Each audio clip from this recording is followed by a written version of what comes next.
This is the Padua Podcast Network. Running a Fever, episode 446. Strategy for change.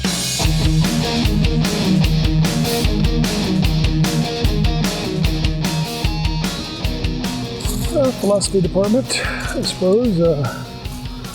It's as good as any to describe this, but I'm thinking about lately about,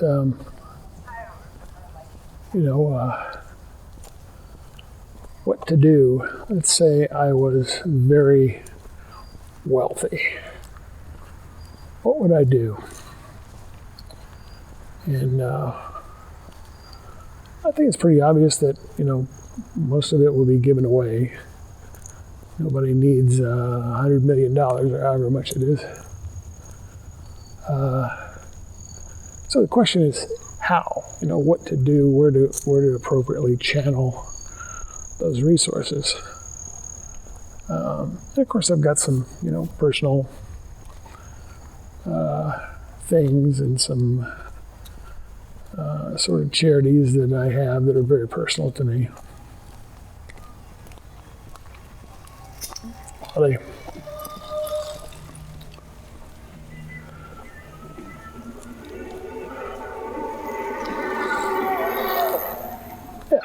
You don't have to pedal uphill. Just ride. Slow zone ahead with the turtle here. I wonder why that is. Anyway, if you want to do something good in the world, if you want to make a difference, there's a lot of things you could do.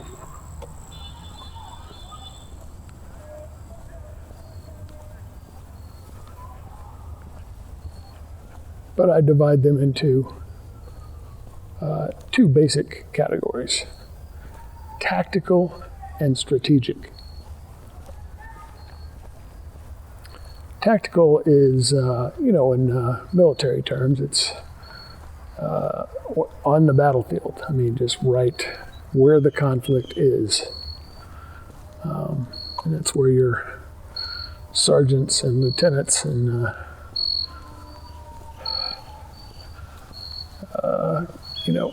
privates and, all the frontline troops are making decisions and taking actions, and those are tactical decisions. Strategic, on the other hand, strategy is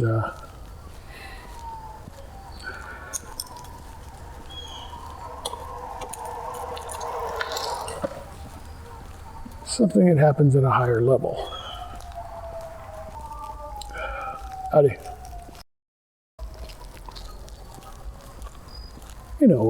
10,000 foot view, if you will.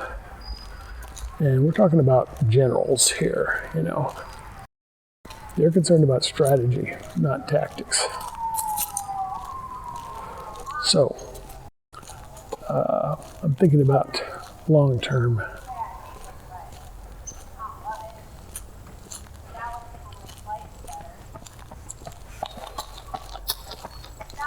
Change.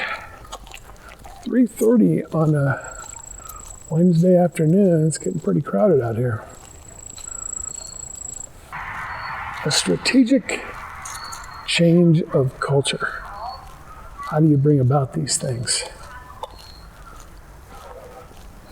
Now, tactical examples are feeding the poor. I mean, literally collecting money or food and taking the food to people who are hungry and can't afford to eat or can't afford to eat enough.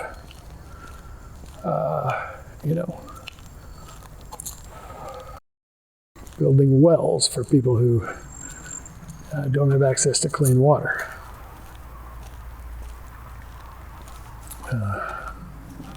Building shelters for victims of abuse.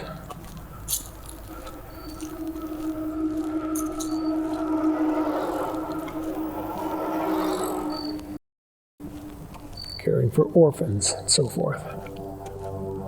All of these are frontline activities.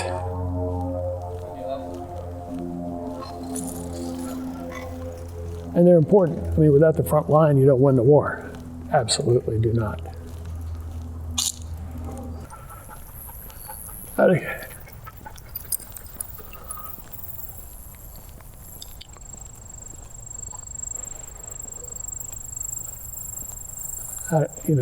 Crowded. I've got some people walking basically right next to me, but they're off in the woods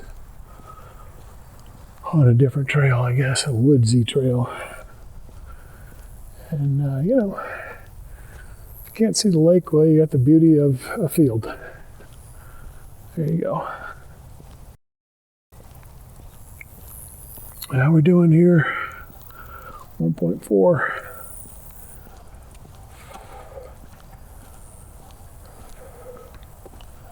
Get closer to the hump, to the midpoint. I don't think we'll make it to the Botanical Gardens, even though we made it from the Botanical Gardens to almost to the marina last time. Don't think it's going to happen today.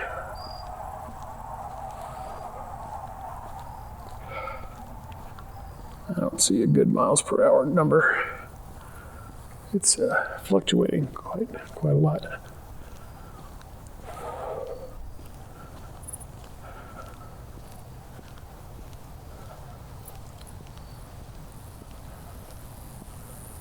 Anyway, what intrigues me personally much more is strategy. It's at a much higher level. It's at the general level, but it impacts tactics. It flows down, so to speak, and impacts tactics because the tactics are supposed to support the strategic objectives. I haven't been here to this intersection in a while.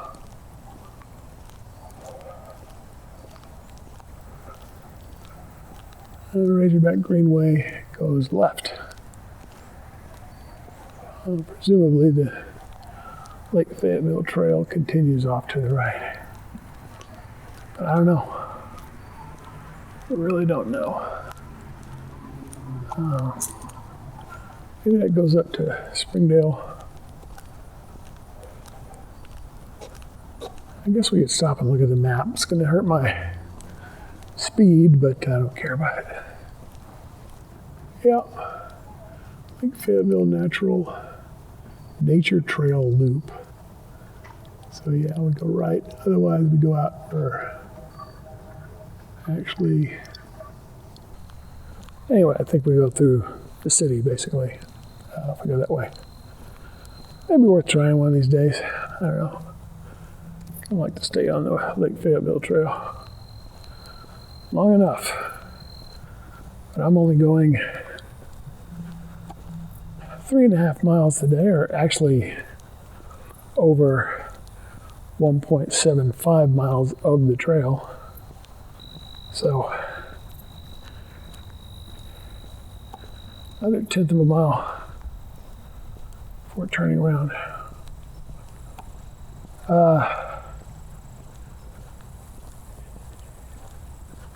Yeah, so I don't know. It seems kind of deceiving, I think. Maybe it reminds me of the Mount Nebo bench trail that I thought was supposed to take 4 hours. And I overlapped it, and, So, anyway. Strategic. We'll never get back to this, will we? Always going on a tangent.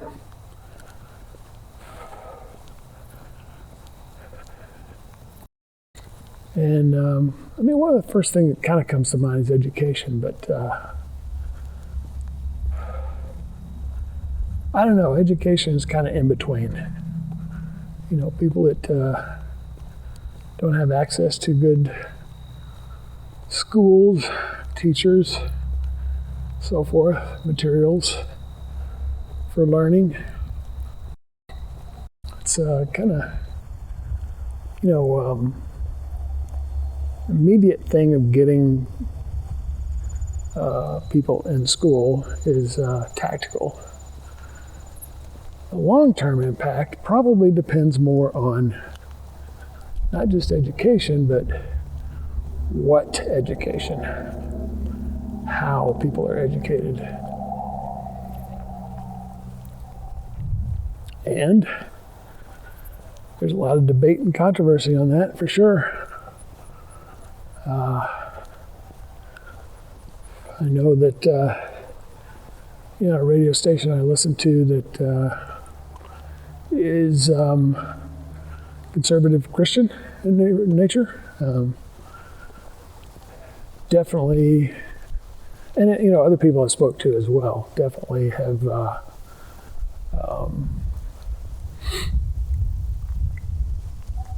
the opinion that especially higher education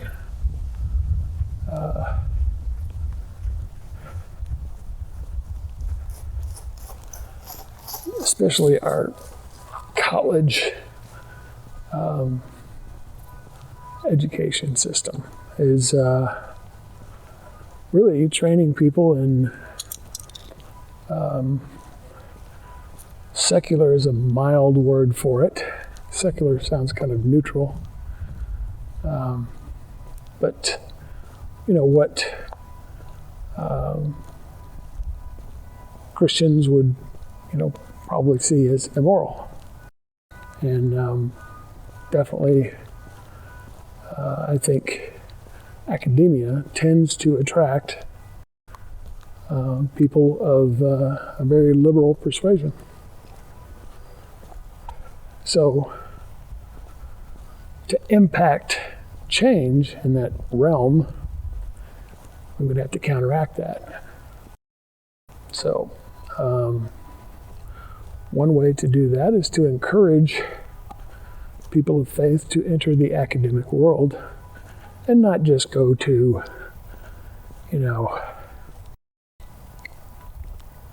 Notre Dame or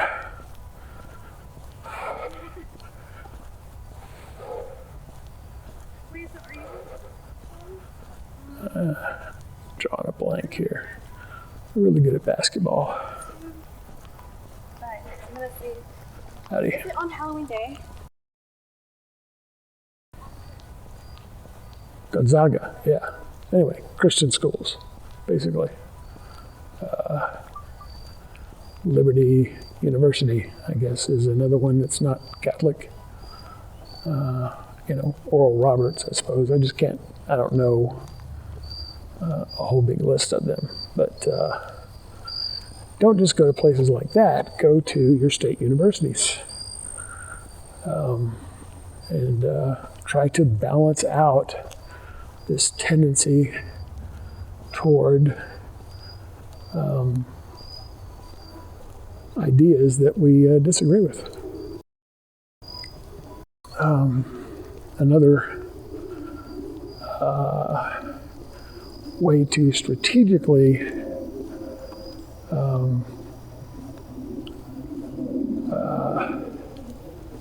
impact culture is for these people of faith to have more children, and to bring them up in their own faith tradition. And this is you can see it's a very long-term plan.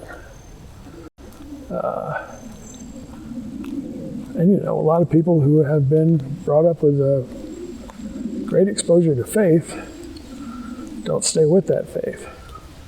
Although I think many of them do come back later in life. Certainly was the case in my life.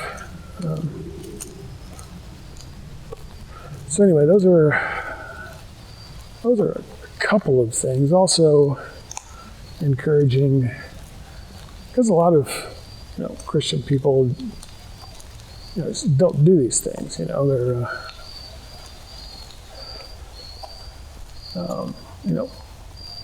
government is another example because we live in a society, or at least I do, where government has a great impact on that society.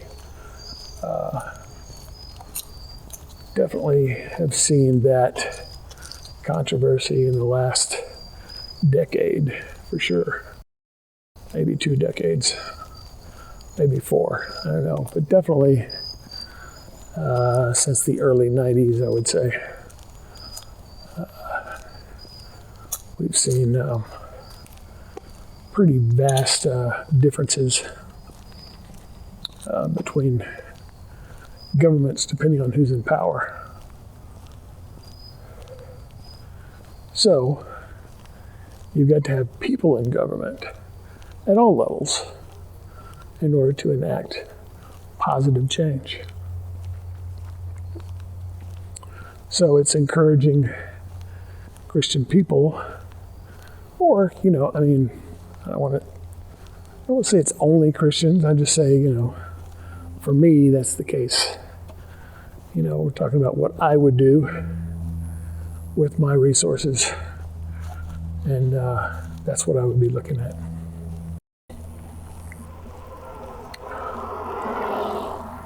Encourage people to enter government and media, like this podcast.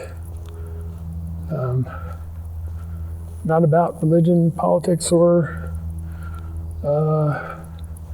morality even, although we touch on those subjects. This is about health, fitness, diet, and medicine. But it comes from, my own perspective. And that perspective is shaped by my faith. So no matter what you're talking about, that perspective is going to be a factor. And I'm way over. I'm almost to 2 miles out. Wow. Could be setting a new recent record here. By the time I get back, I just started talking and forgot where I was. Anyway, we didn't get to the botanical gardens, but we got well past the old stomping grounds. And a beautiful day, Lake Fayetteville. Nice breeze. Probably still in the 70s. It feels kind of warm because I've just been walking. And by the way, I've now exercised 3 times in a week. I was almost there last week. But now, Thursday, Monday, and then today, that makes 3 times. So that's kind of my intermediate goal. And I probably need to do something tomorrow because the weekend is going to be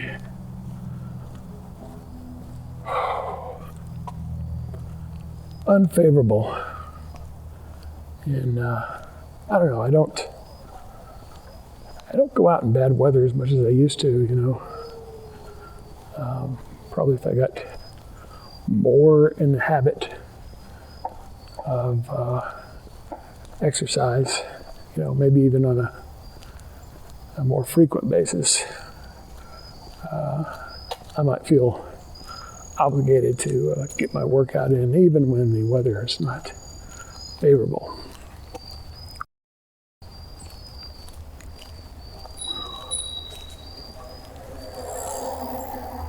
I've even kind of shied away when it's, in the 90s, although I'm sure I think I've been out here when it's that temperature.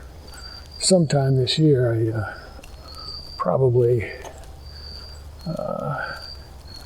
definitely shied away on certain days that I think are too hot to go out, Average pace, 26 minutes 1 second per mile. Duration, 51 minutes 39 seconds. You completed 2.08 miles. Heart rate, 91 beats per minute. So at 2 miles, my heart rate's gone down to 91. Last time we got over 100 something at one point, I think.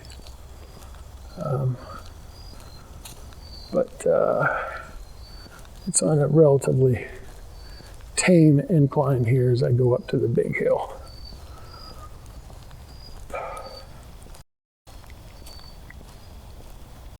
Anyway, those are my ideas for strategic use of excess resources. I don't know the details of how to go about doing those encouragements that I talked about. It's something I need to cogitate more on.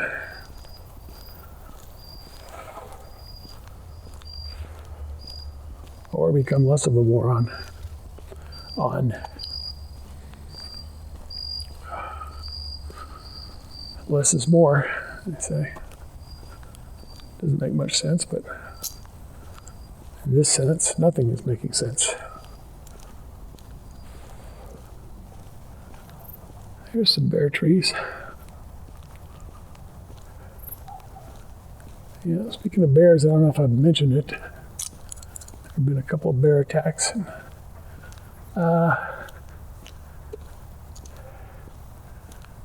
And there was also a homicide, a double homicide at Devil's Den State Park. So, I don't know, maybe dangerous to hike anymore. It's dangerous to walk, it's dangerous to hike. New adventures, people. New adventures and danger. May have to change my middle name to Danger. So, you know,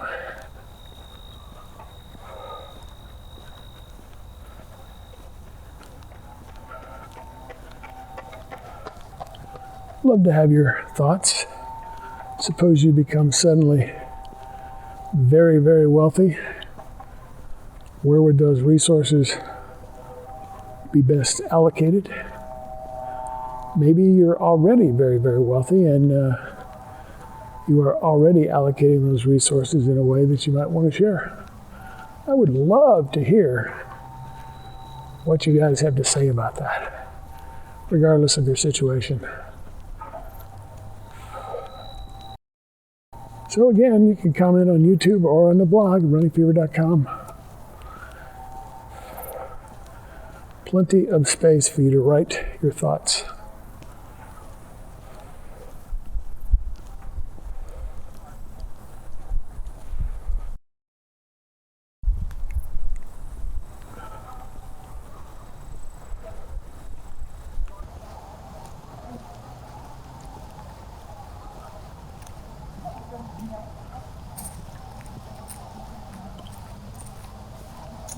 Well, hope you've enjoyed this little collection of tangents and various subjects today. There's nothing strategic about my planning for the episode as usual. I am just out walking and taking you with me on the trail. So until next time, if you got the fever, keep it burning. You know, catch the fever. And I will see you next time on Running a Fever.